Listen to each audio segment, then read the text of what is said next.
안녕하세요. 다시 혼자가 되어버린 30대 여성입니다. 그리고 오늘은 어디 가서 말하자니 제 얼굴에 침 뱉기 같아 하지 못했던 제 이야기를 해보려고요. 사실 친정어머니가 살아계셨다면 어머니를 잡고 하소연이라도 했을 텐데. 아니 어쩌면 애시당초 이런 결혼은 하지 않았을지도 모르죠. 물론 제가 그렇다고 친정아버지를 탓하는 것은 아닙니다. 모든 건 결국 제 선택이었으니 감히 누굴 탓하겠어요. 다만 친정어머니가 계셨다면 길이 아닌 곳으로 가는 저를 한 번쯤 잡아주시지 않으셨을까 하는 아쉬움이 있는 게 사실이에요. 남편하고는 대학교 때부터 알고 지내던 사이였습니다. 가까운 사이는 아니었지만 같이 있으면 시덥잖은 농담은 주고받을 정도의 친구로서 말이죠. 하지만 대학을 졸업하고 각자 사회생활을 시작한 이후로는 한동안 서로의 소식조차 모르고 지냈어요. 사는 곳도 멀고 하는 일도 워낙 다르다 보니 만날 일이 없었거든요. 그런데 그런 저희가 다시 만나게 된 건 친구 아버지의 장례식장에서였네요. 좋은 일로 만난 것도 아니다 보니 안부를 묻는 것 외엔 별다른 대화를 나눌 수가 없었어요. 그래서 비록 헤어질 때 연락처를 교환하긴 했지만 다음을 기약한다거나 그럴 수도 없었죠. 그러니 제가 남편과 특별한 사이로 발전하게 될 거라곤 더더욱 생각지 못했는데 남편은 아니었답니다. 이후로 걸핏하면 제 생각이 나더래요. 그리고 그래서였는지 남편은 심심하면 한 번씩 연락을 해오고 만나자 하고 나름대로 적극적으로 다가오더라고요. 그리고 저도 그런 남편이 싫지가 않았지요. 총 2년을 사귀었는데 경제적인 면에서만 따져보자면 받는 연애보단 퍼주는 연애를 했어요. 남편은 성실하고 착한 사람이었지만 능력이 있는 사람은 아니었거든요. 반면에 저는 일단 친정아버지가 임대사업으로 돈도 잘 버셨고 저도 프리랜서로 일찍이 일을 시작해 어느 정도 자리를 잡았던 상황이라 단순하게 생각했어요. 남자 여자 그런 걸 떠나서 돈은 있는 사람이 쓰면 되는 거고 중요한 건 사람 됨됨이라고 말이죠. 그런데 막상 결혼 이야기가 오가는 사이까지 되고 나자 남편이 하루는 울면서 저한테 그러더라고요. 사실 자기가 모아놓은 돈이 많이 없다면서. 솔직히 좀 당황스러웠어요. 능력이 없어서 제가 많이 쓰는 연애를 한 건 사실이지만 그래도 어쨌든 꾸준히 직장 생활도 하고 있었고 그렇다고 술, 담배를 하는 사람도 아니었으니 그 돈이 다 어디로 갔나 싶어서요. 그래서 혹시 주식이나 코인을 했냐고 물으니 그런 것도 아니라면서 울기만 하는데 환장하겠대요. 결국 제가 좀 제대로 이야기를 해보라고 운다고 뭐가 달라지냐며 남편을 거의 다그치다시피 했어요. 그리고 그제서야 한다는 말이 자기 집안이 형편이 많이 안 좋답니다. 자기는 저랑 처음에 연애를 시작할 때만 하더라도 그렇게 차이가 나는 줄 몰랐다면서. 사귄 지 반년쯤 지나고서야 이런저런 정황상 자기랑 저랑 처지가 너무 다르다는 걸 알게 되었다나요? 그런데 그때는 자기가 저를 사랑하는 마음이 너무 커져서 차마 사실을 털어놓을 수가 없었다는 거예요.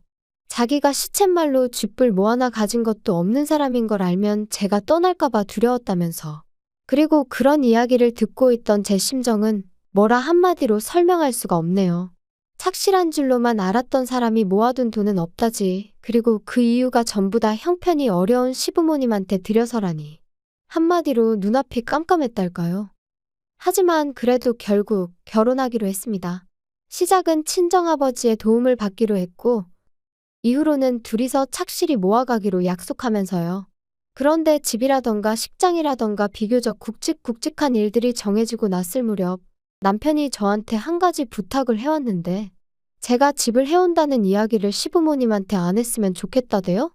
시부모님이 워낙 사고방식이 옛날 분들이라서 저희 쪽에서 집을 해온다 하면 당신들 아들 팔려간다고 난리가 날 거면서 말이죠. 솔직히 좀 탐탁치 않았지만 남편이 몇 번이나 미안하다며 부탁한다 하는 그 주눅든 모습이 안쓰러워 결국 알겠다고 했어요. 그런데 더 황당했던 건 그 와중에 남편이 예단 이야기를 꺼내는 거예요.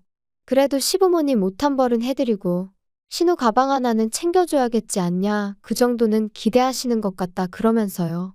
어이가 없더라고요. 나는 집까지 해가면서 말도 못하고 금반지 하나 해준다는 소리도 못 들었는데 그래서 이런 와중에 이거저거 입맛대로 다 따져야겠으면 결혼 자체를 다시 생각해보자 했습니다. 내가 당신 하나만 보고 하는 결혼인데 벌써부터 이래저래 시부모님 기분까지 다 맞춰드리라고 하니 부담스럽고 불편하다고요. 그러니까 남편이 자기가 생각이 짧았다며 미안하다고 바로 꼬리를 내리대요? 그래서 처음이자 마지막이라고 한 번만 참아주기로 했죠. 지금 생각해보면 그냥 그때 헤어졌어야 하는데. 아무튼 그렇게 저희는 결혼을 했고 친정아버지께서 마련해주신 20평대 아파트에서 신혼살림을 시작했습니다. 남편이 자기는 아파트에 처음 살아본다면서 너무 좋다 소리를 연신내 댔고 집들이 때 오신 시부모님도 집 좋다 소리를 연발하시대요. 하지만 말끝마다 우리 아들이 능력이 좋아서 이런 집도 샀다 하시는 건 솔직히 듣는데 좀 짜증이 났어요. 도대체 남편이 이 집을 시부모님한테 어떻게 설명한 건가 싶고. 게다가 제가 앞서 말씀드렸다시피 저는 프리랜서였기에 보통 집에서 일을 보는 경우가 잦았습니다. 그래서 방 한 칸을 제 오피스로 만들어 놨었거든요. 그런데 그걸 시부모님이 보시고는 얼마나 못마땅해 하셨는지 몰라요. 남편 잘 만나서 팔자도 좋다며 집에서 탱자탱자 노는 주제에 방까지 떡하니 차지를 했냐고 싫은 소리를 해대셨으니까요. 그래도 어떻게든 이해하고 참아보려 했어요. 옛날 분이시고 이미 제가 하는 일이 뭔지 몇 번이나 말씀도 드렸었지만 애시당초 들을 생각이 없으신 분이셨으니까요. 그리고 사실 그런 어머님의 오해보다 저를 더 힘들게 한 건 언젠가부터 어머님이 연락도 없이 수시로 저희 집을 찾아오기 시작하셨다는 거예요. 물론 당시 시댁 식구들이 살던 집이 문제가 있기는 했어요. 오래된 반지하라서 집안 곳곳에 곰팡이도 많이 피어있고 그래서 신우는 걸핏하면 친구네 집에서 신세를 지기 일쑤였지요. 그리고 저도 그런 사실을 알았을 땐 당연히 마음이 안 좋았어요. 하지만 결혼한 이후에도 남편이 벌어오는 300이 안 되는 그 월급 중 200 가까이가 이미 시댁에 들어가고 있었으니 저까지 뭘 더해드리고 싶지는 않더라고요. 말이 나왔으니 말이지만 결혼할 때만 하더라도 남편은 분명히 시댁에 드리는 돈을 줄여나가겠다고 했는데 한 번도 지켜진 적이 없었습니다. 예상치 못한 시부모님의 병원 방문을 핑계로, 신우의 학업을 핑계로 심지어는 물가를 핑계로 말이에요. 그리고 그럼에도 불구하고 저 단 한 번도 남편에게 그 일로 타박한 적 없습니다. 남편 속은 오죽하겠나 싶었으니까요. 아무튼 상황이 그렇다 보니 어머님은 걸핏하면 저희 집에 오시기를 좋아하셨어요. 말씀으로는 저희 집에 오면 해가 잘 들어서 머리도 맑아지고 건강해지는 기분이라나요?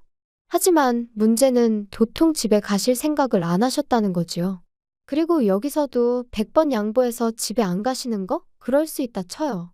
그러면 좀 점잖이 계실 수는 없으셨던 걸까요? 제가 일하고 있다고 해도 온 집안을 들쑤시고 다니시는 분이셨습니다. 냉장고를 열어서 내 아들 뭐 해먹이나 보자 하시질 않나. 제 옷장을 열어서는 내 아들이 뼈 빠지게 벌어온 돈으로 이런 거 사 입냐. 그리고는 멋대로 제 화장품과 향수도 슬쩍 가져가시기 일쑤셨고요. 그러니 아무리 남편을 봐서 참아야지 하던 저도 점점 인내심의 한계를 느끼게 되대요. 그러다 결혼한 지 1년 좀 지났을 때였습니다. 어김없이 그날도 어머님이 오셨는데 그날은 신우까지 데리고 오셨더라고요. 그리고 저는 두 사람이 밖에 서 있는 걸 확인했지만 문을 열지 않았어요. 아니 정확히 말하자면 현관 비밀번호도 바꾸고 저도 집에 없는 척을 한 거죠. 반년 넘게 남편에게 시댁 식구들이 멋대로 집에 드나들지 못하게 해달라고 했지만 자기 식구들 사는 걸 보고도 그렇게 매정하게 나올 수 있냐며 오히려 저를 인색한 사람으로 몰아갔기에. 그래서 몇 번이나 싸우고 참기를 반복했었습니다. 그러다 그날만큼은 저도 더는 못 해먹겠다 싶어서 나름의 조치를 취했던 거예요. 그리고 그렇게까지 하면 솔직히 어머님이고 누구고 그냥 포기하고 떠날 줄 알았거든요. 그런데 좀 있다 웅성거리는 소리가 나더니 드릴 소리라고 해야 하나? 놀라서 현관을 열었더니 어이가 없게도 열쇠 수리공이 저희 집 현관을 따려고 하고 있던 거죠. 그 사람도 놀라고 저도 놀라고 황당해서 이게 무슨 경우냐니까 어머님과 신우가 적반하장으로 나왔습니다. 집에 있으면서 문도 안 열고 어떻게 시댁 식구들을 문전박대하느냐면서 그리고는 제 어깨를 밀치고 그냥 집 안으로 밀고 들어오더라고요. 신우는 마치 자기 집이라도 되는 양 자기 핸드백을 거실 소파에 휙 던지고선 안방으로 향했습니다. 그래서 제가 안방을 막아서고는 아가씨가 저희 안방에 무슨 볼 일이 있어서 여길 또 들어가려고 해요. 안 돼요. 구경 좀 하는 건데 뭘 안 된대. 비켜요. 구경만 한다니까? 내가 보여주기 싫다는데 왜 그래요? 어머 웃긴다. 언니 혹시 안방에 뭐 숨겨놨어요? 남자라도 숨겨놨나? 혹시 그래서 현관도 안 열어준 거 아니야? 말이라고 하면 단 줄 알아요? 모 눈엔 뭐만 보인다더니. 지금 말 다 했어? 비켜봐 그럼 내가 내 눈으로 보게. 너는 애가 지 오빠 방 좀 본다는데 왜 난리냐? 너 정말 수상하다. 비켜봐. 여기가 왜 오빠 방이에요? 저희 안방이지. 얘가 진짜 왜 이래? 야, 여기 이 집이 내 아들 집인데 네가 뭔데 된다 안 된다 야. 남편 잘 만나서 집구석에서 놀고 먹는 주제에 그러면 시부모한테 고마운 줄을 알아야지. 너는 네 애미가 없으니까 그런 기본적인 것도 모르냐? 지금 그걸 말이라고 하셨어요? 그러면 신우는 어머님이 있어서 저 따위로 컸어요? 그리고 어머님 자꾸 말끝마다 내 아들 집 내 아들 집 하시는데 여기 제 집이에요. 쟤 뭐라니? 웃기고 앉아있네? 여기가 왜 네 집이야? 네가 뭐가 있어가지고? 어머님이 그 잘났다고 물고 빨고 하는 아들은 돈 300 벌어서 어머님 아버님 그리고 아가씨한테 다 갖다 바치고 여기선 저한테 빌부터 산다고요. 아시겠어요? 저랑 결혼할 때 돈 1,000만 원 모은 것도 없어서 미안하다고 울고 짜고 그런 건 아세요? 정말이지 아들 등골 빨아먹고 사는 게 누군데? 그리고 그때였습니다. 벼랑간 짝 소리와 함께 눈앞이 깜깜해지더니 이내 제 볼이 뜨거워지는 게 느껴졌어요. 네, 말 그대로 어머님한테 싸대기를 맞은 거죠. 그리고 어머님은 그걸로는 부족하셨는지 저더러 온갖 쌍욕을 퍼부으시면서 애미도 없는 걸 당신 성에도 안 차는 걸 눈 딱 감고 며느리로 받아줬더니 은혜를 원수로 갚는다며 악을 써대시더군요. 그리고 그땐 저라고 눈에 뵈는 게 있었겠어요? 바로 경찰에 전화하고 친정아버지한테 전화했습니다. 그나마 상황 파악을 한 신우가 어머님과 저를 말리면서 그제서야 어떻게든 중재를 해보려 드는 것 같았지만 마음 같아선 그런 신우 머리채도 다 잡아뜯어 놓고 싶었다니까요. 그리고 얼마 지나지 않아 경찰도 오고 친정아버지도 오시고 남편도 오고 제가 폭행으로 어머님을 신고하려 하자 경찰은 경찰대로 난감해하고 아무튼 아버지가 일단은 얘기부터 하자셔서 경찰만 돌려보냈어요. 그리고 저는 더는 이렇게는 못 산다고 남편더러 이혼하자 했습니다. 그리고 그런 제 앞에서 꼼짝도 못하는 남편을 보고서야 어머님도 신우도 제가 한 말이 괜한 소리가 아니라는 걸 깨달은 듯하대요. 하지만 그럼에도 불구하고 어머님은 저한테 미안하단 말은 한마디 안 하시고 그저 억울하다, 내 아들 불쌍하다. 저는 이혼을 원했지만 아버지가 저를 말리셨어요. 저희 남편이 잘못한 게 아니고 사돈이 실수를 한 거니 그냥 그쪽하고만 연을 끊어라. 남편하고는 잘 살아라 하시면서요. 그리고 남편에게는 다시는 이런 일이 없어야 할 거라며 처음이자 마지막으로 경고를 남기시대요. 사실 그간에도 제가 시부모님이나 신우로 속상한 일이 있으면 미주알 고주알까지는 아니어도 그냥 힘들다는 정도는 아버지한테 털어놓곤 했었는데 그때마다 아버지는 그래도 남편한테 싫은 소리는 한 번도 하신 적이 없으셨습니다. 장인이 사위한테 자꾸 싫은 소리 해봤자 저희 결혼 생활에 좋을 것도 없고 나중에 결정적일 때는 당신 말이 별로 효과가 없을 거라면서 말이에요. 그런데 그런 아버지께서 남편더러 조심하란 말씀을 하셨다는 건 정말 벼르고 계시단 뜻이었는데 멍청한 제 남편은 그걸 그렇게 알아듣질 못했던 모양입니다. 남편은 저에게 시부모님과는 왕래하지 않아도 좋다 했고 저는 그 말을 철석같이 믿었습니다. 그래서 남편과 결혼 생활을 이어가기로 했고요. 그런데 그 일이 있고 몇 달 뒤 아버님이 돌아가셨어요. 하루아침에 심장마비로 말이에요. 그리고 황망한 아버님의 죽음 앞에 그때만큼은 어머님에 대한 미움이고 뭐고 그런 개인적인 감정을 떠나 제 할 도리는 해야겠다 싶대요. 게다가 아버님이 돌아가시기 직전 신우는 신우대로 사귀는 남자랑 동거를 하기로 했다며 집을 나간 상황이었거든요. 그래서 어쩔 수 없이 자의반 타의반 어머님과의 왕래가 다시 시작되었습니다. 그런데 왜 사람은 하나를 주면 그 하나에 고마워하질 못하고 2개를 3개를 바라는 건지.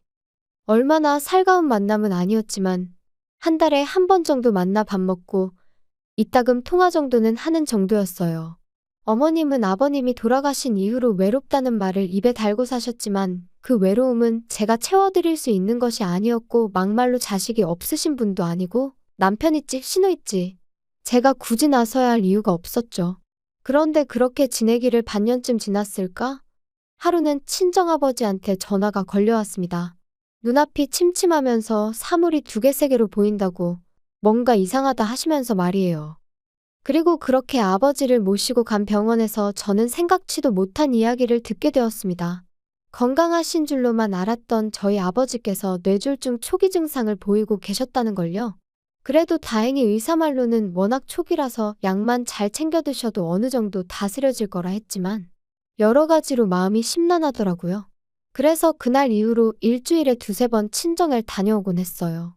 막말로 혼자 지내시다가 쓰러지시기라도 하면 그러다 발견이라도 늦어지면 어쩌나 싶어서.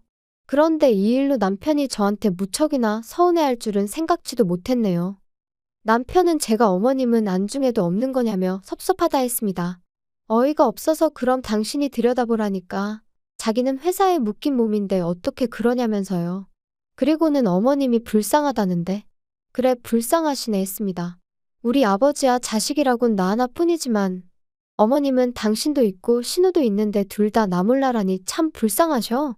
얄미워서 그러고 쏘아붙였지요. 그리고는 저도 남편에게 한마디 했어요. 장인어른이 아프다는데 당신이야말로 전화 한 통 드려봤냐 얼굴을 한번 뵈러 가봤냐. 그러니까 자기가 피곤해서 그런 거지. 뭐 걱정을 안 하는 게 아니라나요? 말을 하면 할수록 짜증이 나서 그러니까 당신은 어머님한테 잘하고 나는 내 아버지한테 잘하면 되는 거라고 서로 이래라 저래라 간섭하지 말자 했어요. 그랬더니 저더러 정없네. 못됐네. 그래도 그쯤 했으면 저는 솔직히 남편이 알아들었을 줄 알았습니다. 그리고는 적어도 저를 더는 자극하지 않을 줄 알았지요. 그런데 웬걸요 그날도 아버지를 뵈러 집에 다녀왔는데 현관에 큰 캐리어가 2개 세워져 있고 집안에서 음식 냄새가 진동을 하는 거예요. 그래서 이게 무슨 일인가 하고 보니 어머님이 와 계셨습니다. 그리고는 남편이 선수치듯 어머님이 너무 외로워하셔서 이러다 어머님 어떻게 되시는 거 아닌가 싶어서 자기가 억지로 모시고 왔다나요? 어이가 없어서 남편을 쳐다보고만 있었어요. 그런데 이번엔 어머님이 저더러 근데 너는 남편 밥도 안 차려주고 이 시간에 어디서 오는 거냐며 또 친정이냐? 그러시더니 이제 당신이 여기 있는 동안엔 그렇게 친정 드나들지 말랍니다. 그리고는 정말이지. 네 애비도 어지간하다. 겉딸을 시집을 보냈으면 남편한테 잘해라. 시부모한테 잘해라 해야지. 어째서 하루가 멀다 하고 드나들게 만든다니? 아버지가 부르셔서 가는 거 아니고 제가 가고 싶어서 가는 거예요. 너는 내가 혼자 있어서 외롭다 할 때는 코빼기도 안 비추더니 참 대단한 효녀다 효녀야. 그건 저한테 하소연하실 게 아니라 어머님 아들하고 딸한테 하셔야죠. 너는 무슨 말을 그렇게 하냐 예의 없게. 우리가 잘하는 거랑 네가 잘하는 거랑 같아? 내가 잘하는 것보다 당신이나 당신 여동생이 잘하는 게 중요하지 안 그래? 그리고 내가 그럴 마음이 없는데 뭘 자꾸 잘해라 말아요? 진짜 그만 좀 해라. 그거 뺨 한 대 맞은 걸로 언제까지 우리 엄마 죄인 취급할래? 적당히 좀 해. 처음엔 엄마가 너무했다 싶었는데 이젠 우리 엄마가 불쌍할 지경이다. 그러지 말고 엄마한테 사과드려. 그래, 사과드리라는 거지? 그래, 사과드려야겠다. 어머님의 하나뿐인 아들이자 잘난 시댁의 기둥인 남편을 제가 데려오는 게 아니었는데 제가 정말 죄송한 짓을 한 것 같아요. 그래서 이제라도 돌려드리니 제발 좀 데려가세요. 그리고 저는 큰 가방 하나를 꺼내서 남편의 옷가지와 짐을 쓸어 담았습니다. 그리고는 현관 앞에 있던 어머님의 캐리어들과 같이 복도에 내놨지요. 남편이 황당하단 표정으로 쳐다보는데 그러던지 말던지 어머님이 하시던 음식 싱크대에 다 부어버리고 나가시라 했습니다. 그렇게 외로워하셨으니 아들도 데리고 가시라고. 저도 어디서 그런 힘이 나왔는지 모르겠는데 정말 있는 힘껏 2사람을 집 밖으로 밀어냈다니까요. 그리고는 저도 저대로 짐 챙겨서 아예 친정으로 가버렸어요. 그리고 이튿날부터 남편과 어머님이 번갈아 가며 연락을 해왔는데 아주 자기들끼리 용서를 해준다고 했다가 또 자기들이 뭘 그렇게 잘못했냐고 했다가 이랬다 저랬다 말 바꿔가며 사람을 얼마나 귀찮게 하던지요. 하지만 남편에게는 변호사 통해서만 이야기하자고 통보해놓고 이후로 정말 그렇게 했어요. 그러니까 남편도 처음엔 난리를 치더니 나중엔 방법이 없다 싶었는지 순순히 이혼해주겠다대요. 아마 자기도 변호사 만나보고 방법을 찾아보려 했겠죠. 그런데 없었겠죠. 애시당초 자기가 이 가정에 기여한 바도 없고 제가 위자료 내놓으라고 안 하니 그것만으로도 어쩌면 감지덕지였을지도요. 아무튼 그래서 이제 남남이 되었고 어머님은 그제서야 당신이 미안했다면서 뭐 우리 이제 다 내려놓고 처음부터 다시 시작해보자는 무슨 말 같지도 않은 소리를 하시던데. 제가 그런 말이 귀에 들어오기나 했겠어요? 그냥 지치고 지겹고 힘들다고 그만 괴롭히시라 했네요. 제가 내린 결정에 후회는 없습니다. 미련하리만치 남편을 품어주고 최선을 다했으니까요. 이제 이 글을 마지막으로 제 인생에서 남편이고 시댁 식구들이고 제 기억 속에서 날려버릴 겁니다.